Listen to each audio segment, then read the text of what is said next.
vous avez comme capital propre pour commencer? Et est-ce que votre projet que vous allez faire là, est-ce qu'à la fin, ça va générer des revenus suffisants pour couvrir les charges? Les charges, c'est ce que vous avez dépensé, ce que vous avez investi dans le projet. Est-ce que ce que vous allez générer serait supérieur pour pouvoir couvrir ces charges-là et pour pouvoir assurer la viabilité ou la pérennisation ou la durabilité de ce que vous voulez mener? Maintenant, vous allez vouloir savoir ou bien comprendre quelle est la forme juridique que votre entreprise va prendre ou les statuts types. Est-ce que ce sera une société anonyme? Est-ce que ce sera une société anonyme à responsabilité limitée? Est-ce que ce sera?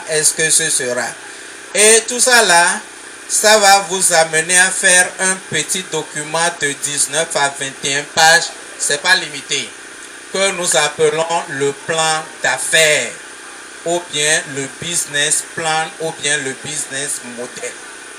Et ce document-là va vous permettre de vendre ce que vous avez pour que les gens soient intéressés pour pouvoir apporter leurs apports ou pour pouvoir financer ce que vous êtes en train de faire. Par exemple, si vous voulez rentrer dans la FAEJ ou le FAEJ qui tout à l'heure nous avons bien financé 400 jeunes, vous devez terminer par ce que nous appelons un business plan très convaincant. Donc, et là, le business plan va vous permettre d'obtenir le financement nécessaire pour mener votre entreprise. Et là, vous allez vous installer et votre activité va connaître un démarrage. Donc, voici présenté très rapidement, ça je l'avoue, le module sur jeunesse et entrepreneuriat. En fait, nous parlons de développement personnel. Ça va vous aider à voir plus loin dans l'avenir pour ceux qui sont élèves et étudiants, et pour ceux-là qui sont déjà dans la vie active, d'apporter des actions correctives à ce qu'ils font déjà pour pouvoir mieux faire. Et je finis en disant que nous sommes toujours à votre disposition. Si vous voulez, on va lancer ça sur les plateformes.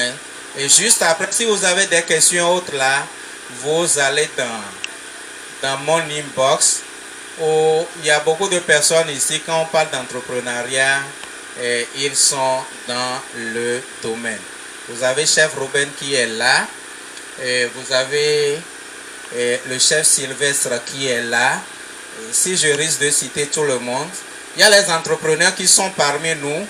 Vous avez chef Jacob qui est là, demandez comment il fait, comment il s'en sort. Vous avez le chef Fulbert qui est là, et eux sont déjà dans le domaine. Donc tout ce que je dis là, ce n'est pas nouveau pour eux. Jean-Luc est parmi vous, demandez-lui ce qu'il fait. Il y a pas mal de personnes qui sont déjà dans le domaine et qui de jour en jour rencontrent des difficultés. Et à chaque jour, sont lot de difficultés que vous allez essayer d'affronter. Et c'est en affrontant des difficultés qu'on devient un jour un grand entrepreneur. Que l'Éternel vous bénisse. Je vous remercie.